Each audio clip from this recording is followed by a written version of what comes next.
চারটি জিনিস আল্লাহ রাসূল বলেন, চারটি জিনিস এমন। এক নম্বর হলো যে জিনিস মানুষের গুনাহকে দূর করে দেয়। দুই নম্বর হলো যে জিনিস মানুষের মর্যাদাকে বাড়িয়ে দেয়।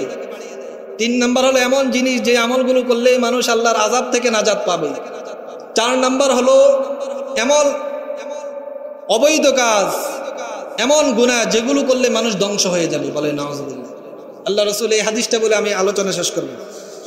عن أنس بن مالك رضي الله تعالى عنه أن النبي صلى الله عليه وسلم أنه قال ثلاث كفارات وثلاث درجات وثلاث منجيات وثلاث مهلكات فأما الكفارات فإسباغ الوضوء في السبرات وانتظار الصلاة بعد الصلاة ونقل الأقدام إلى الجماعات। আল্লাহ রাসূল সাল্লাল্লাহু আলাইহি ওয়াসাল্লাম বলেন, এমন তিনটি কাজ যেই কাজ করলে মানুষের গুনাহ মাফ হয়ে যায়, আল্লাহ গুনাহ ক্ষমা করে দেন। বলেন সুবহানাল্লাহ। এক নাম্বার হলো ভালোভাবে ওযু করার সময় অঙ্গগুলোকে ভালোভাবে ধৌত করা। ইসবাগুল উযু ফিস সাবরাত, ঠান্ডার সময় হোক বা গরমের সময় হোক, যেই কোনো সময় হোক না কেন ওযুর অঙ্গগুলো যে ব্যক্তি ভালোভাবে ধৌত করবে এর বদৌলতে আল্লাহ তার সমস্ত গুনাহকে তা ক্ষমা করে দিবে। দুই নাম্বার হলো ওয়া ইনতিযারুস সালাহ বা'দাস সালাহ, এক নামাজের পরে আরেক নামাজের জন্য অপেক্ষা করা। বাসায় বসে অপেক্ষা করা হোক বা মসজিদে বসে অপেক্ষা করা হোক, কখন আজান দিবে মসজিদে গিয়ে নামাজ আদায় করবে। এইভাবে যার দিলের অবস্থা এমন হবে একটা নামাজের পরে আরেকটা নামাজের জন্য অপেক্ষা করে, অথবা মসজিদে বসে এক নামাজ পড়ে আরেক নামাজের জন্য অপেক্ষা করে, আল্লাহর রাসূল বলেন এমন ব্যক্তিকে আল্লাহ তার জীবনের সমস্ত গুনাহগাতা মাফ করে দেন। এমন ব্যক্তিকে আল্লাহ তাআলা তার সমস্ত গুনাহগাতা মাফ করে দেন। অন্য হাদিসের মধ্যে এসেছে আল্লাহ রাসূল বললেন, তোমাদেরকে আমি এমন ইবাদতের কথা বলবো না, এমন জিনিসের কথা বলবো না যে ইবাদত করলে আল্লাহ পাক রব্বুল আলামিন তোমাদের গুনাহগাতা মাফ করে দিবেন এবং পরকালে তোমাদের জন্য আল্লাহ তোমাদের অনেক মর্যাদা বাড়িয়ে দিবেন এবং তোমাদের জন্য ফেরেশতারা মাগফিরাতের দোয়া করবেন। বলেন সুবহানাল্লাহ। আল্লাহ রাসূল বলেন সেটি হলো ওযু করার সময় অঙ্গগুলোকে ভালোভাবে ধৌত করা। তিনবার সুন্নাহ ধৌত করা, এই জন্য যাতে করে কোনো অঙ্গ বিন্দু পরিমাণ শুকনা না থাকে। না হয় একবার ধুইলে তো হয়ে যায়, একবার ধোয়া ফরজ, তিনবার ওই জন্য যাতে করে ভালোভাবে ধৌত হয়। আল্লাহ রাসূল বলেন যে ব্যক্তি অঙ্গগুলো ভালোভাবে ধৌত করলো আল্লাহ তাআলা তার সমস্ত সগীরা গুনাহ মাফ করে দেন। এরপর যে ব্যক্তি এক নামাজের পর আরেক নামাজের জন্য অপেক্ষা করে, ফেরেশতারা সে যতক্ষণ বসে থাকে ওয়াতাস্তাগফিরু লাহুল মালায়েকা, ফেরেশতারা তার জন্য আল্লাহর কাছে মাগফিরাতের দোয়া করতে থাকে। বলেন সুবহানাল্লাহ।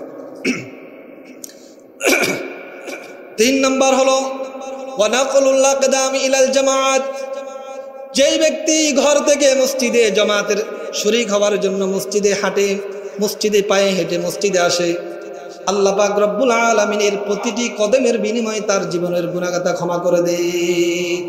এই তিনটি জিনিস হলো গুনাহকে ক্ষমা করে দেয়, গুনাহকে শেষ করে দেয়। আর তিনটি জিনিস হলো ওয়া আম্মাদ দারাজাত, আর তিনটি জিনিস হলো মানুষের মর্যাদা আখিরাতে বাড়িয়ে দেয়। বলেন সুবহানাল্লাহ।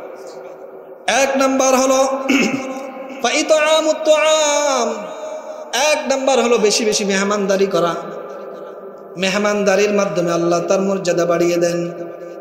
মানুষকে, প্রতিবেশীকে, গরিবকে খাবারের ব্যবস্থা করে দেওয়া, মেহমানদারি করা, এর মাধ্যমে আল্লাহ পাক রব্বুল আলামিন পরকালে আপনার মর্যাদাকে অনেক গুণ বাড়িয়ে দিবেন।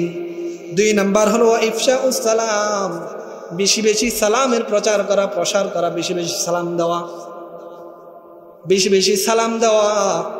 যে ব্যক্তি বেশি বেশি সালাম দিবে আল্লাহ পাক আল্লাহ রাসূল সাল্লাল্লাহু আলাইহি ওয়াসাল্লাম বলেন কিয়ামতের দিন ওই ব্যক্তিকে আল্লাহ তার মর্যাদা অনেক গুণ বাড়িয়ে দিবেন। তিন নাম্বার হলো ওয়াসালাতুন বিল্লাইলি ওয়ান নাস নিয়ামুন, রাত্রিতে এমন সময় নামাজ পড়া যখন মানুষ ঘুমিয়ে থাকে। ভোর রাত্রিতে নামাজ পড়া এমন সময় যখন মানুষ ঘুমিয়ে থাকে, চাই তাহাজ্জুদের নামাজ হোক বা অন্য কোনো নফল নামাজ হোক। আল্লাহ রাসূল বলেন গভীর রজনীর নামাজের মাধ্যমে আল্লাহ পাক রব্বুল আলামিন এই ব্যক্তির দুনিয়াতে মর্যাদা বাড়িয়ে দেন, আখিরাতে মর্যাদা বাড়িয়ে দেন, দুনিয়ার মর্যাদাও বাড়িয়ে দেন। যত বড় পীর ওলি আল্লাহর বন্ধু হয়েছেন, তাহাজ্জুদ ছাড়া কেউ বড় ওলি হতে পারে নাই। বড় বুজুর্গ হতে পারে না। এই জন্য তাহাজ্জুদ রসুলের জন্য এই তাহাজ্জুদ পড়া নফল ছিল না, বরং রসুল ওয়াজিব নিজের উপর ফরজ করে নিয়েছেন তাহাজ্জুদ পড়াকে। আল্লাহ তাআলা বলেন ফাতাহাজ্জাদ বিহি নাফিলা, আপনি তাহাজ্জুদ পড়েন। যেই তাহাজ্জুদ নামাজ আপনার প্রতিদিনের নিয়মিত আমল ছিল, রসুল এই তাহাজ্জুদ নামাজ কখনো ছাড়তেন না। ওয়া আম্মাল মুনজিয়াত, আর যে তিনটা জিনিস মানুষকে জাহান্নাম থেকে নাজাত দেয়, এক নম্বর হলো ফাল আদলু বিল গযাবি ওয়ার রিযা, সব সময় হক কথা বলা। কি বলা? হক কথা বলা, হকের উপর অটল থাকা। আপনার ফাঁসি হোক, আপনার জেল হোক, আপনার যে কোনো অবস্থা হোক না কেন, সব সময় হকের উপর অটল থাকা।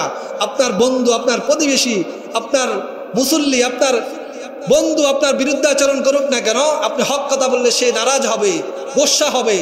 চাই নারাজ হোক বা রাজি হোক, গোসা হোক বা আপনার বিরুদ্ধে যেমন হোক না কেন, সব সময় হকের উপর অটল থাকা। কিসের উপর অটল থাকা? হকের উপর। ফাল আদলু বিল গযাবি ওয়ার রিযা ওয়াল গযবু বিল গিনা বাইনাল ফকরি ওয়াল গিনা, আর হলো গরিব অবস্থা হোক বা আপনার কাছে সম্পদ থাকুক বা না থাকুক, সর্ব অবস্থায় মধ্যম মধ্যে অবলম্বন করা। টাকা আছে এই জন্য অপচয় করবেন, আবার টাকা নাই আপনি একদম কৃপণতা করবেন, দান সদকা করবেন না, বিষয়টা মানে সর্ব অবস্থায় মধ্যম মধ্যে অবলম্বন করা। 3 নম্বর হলো ওয়া খাশিয়াতুল্লাহি ফিস সিরি ওয়াল আলানিয়া, গোপনে এবং প্রকাশ্যে সর্ব অবস্থা আল্লাহকে ভয় করা।